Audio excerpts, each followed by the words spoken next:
Non, franchement, je passe souvent. Et le parquet général en même temps. Ah, tu tiens là. C'est quelque chose d'assez exceptionnel. Et tout ça pour faire plaisir à tout le monde. Les autres, alors, Oui, vous êtes la famille. Vous êtes la famille ici. ça marche. Il faut ça avec de la distance et accepter. S'ils souhaitent empêcher les avocats d'exercer en France, ce sera eux d'assumer. Est-ce que vous craignez qu'ils atteindront leurs objectifs? On n'a pas peur parce qu'on continuera à faire l'administration si jamais ils veulent renoncer à ce que la France soit un état de droit, ce qu'elle n'est déjà plus vraiment. C'est à eux de vivre après dans le pays qu'ils auront donc fabriqué avec la haine et la détestation et les mépris que tout cela va générer.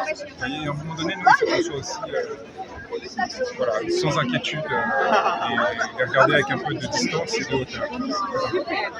Si jamais, je ne le souhaite pas, si jamais ça arrive, On se battra autrement, on aura des solidarités dans le monde entier pour continuer à avancer. Ça, on ne nous empêchera pas de se battre. Ça, est-ce que vous avez des objectifs politiques? on ne cherche pas d'appui politique, on ne cherche pas d'appui de la partie institutionnelle. Ce qu'on cherche, c'est un appui citoyen et c'est à aider les citoyens à s'organiser eux-mêmes. On ne vient pas prendre appui sur des choses déjà existantes qui ont participé au système existant. On veut créer notre propre projet, on veut créer notre propre force, on veut ne dépendre de personne. Voilà, c'est ça notre objectif. Et depuis le combat annoncé par le ministre de la Justice, vous avez reçu des soutiens, un soutien plus particulièrement du Premier ministre Sonko, à qui vous avez été son avocat. Je n'ai pas reçu le soutien des autorités sénégalaises, mais je pense ne pas être la seule personne engagée dans cette lutte pour la souveraineté du peuple à se sentir quelque peu, sinon trahi, du moins abandonné. Ça fait 1 an que la justice espagnole a transmis des commissions rogatoires, par exemple au Sénégal, par rapport à l'enlèvement que vous avez fait en Mauritanie et à mon incarcération à Dakar, pour savoir qui avait commis ces faits qui sont en fait des délits, voire des crimes, parce qu'ils ont participé à opprimer le peuple sénégalais à un moment crucial. Ça fait 1 an que les autorités sénégalaises, volontairement, bloquent la transmission de cette commission rogatoires. Donc je ne sais pas ce qui s'est passé au moment de cette transition de pouvoir. Je ne suis pas sûr de vouloir le savoir, mais ce que je note, c'est que des émissaires de la France-Afrique, comme Bruno Fuchs, sont mis en avant par ce pouvoir de façon régulière et systématique et ont des interactions avec ce pouvoir. Je note aussi qu'il y a un certain nombre d'affairistes qui tentent de mettre la main dessus comme Pierre Athéva, et je note que ceux qui sont battus, comme un certain nombre de confrères ou moi-même, ont été soigneusement mis à l'écart, probablement dans le cadre de négociations compliquées. Il y a eu la trahison en politique, c'est un classique. Mais au Sénégal, il y a eu 60 morts. Il y a eu 60 morts pour demander un changement. Et ma situation personnelle ne compte pas. Par contre, les promesses que je fais, notamment en termes de lutte contre le changement, on a vu encore des violences policières.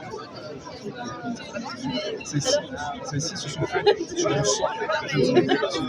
Et ils peuvent être toute trahison de ces promesses-là aura des conséquences qui, à mon avis, seraient délétères pour l'ensemble du pays. Pour ceux qui iraient en ce sens, j'espère qu'il ne sera pas le cas. J'espère qu'il y aura une réaction solennelle à l'égard de ces dérives. Quoi qu'il arrive, on a fait notre part. On a participé à la libération de Tunis, c'est pas démocratique. On a permis aux peuple sénégalais de s'exprimer et d'exprimer sa volonté de changement. Maintenant, c'est ceux qui sont aux manettes qui doivent mettre en application cette promesse. Une toute dernière question. Vous avez senti que Ousmane Sonko vous a tourné le dos par votre client? L'individualité. Il y a un système qui ne bouge pas. Un système qui ne bouge pas. Et je ne vois pas de signaux suffisamment forts pour revenir qu'un certain nombre de personnes ont décidé qu'il était opportun. Il appartient à Ousmane Sonko de choisir la direction, et à Ousmane Sonko seul, la direction qu'il veut donner au peuple sénégalais. C'est lui qui a la légitimité politique, c'est lui qui décide qui sont. Il en sera responsable devant les Sénégalais. Il n'y a pas de jugement à porter à cet égard, il n'y a pas d'intromission par rapport à ce processus politique qui appartient. On s'est battu pour ça, pour que ce soit les Sénégalais qui puissent décider. Par contre, il y a ce que je vous ai dit, c'est-à-dire un certain nombre d'éléments qui m'apparaissent problématiques et qui, en tout cas, m'ont touché personnellement.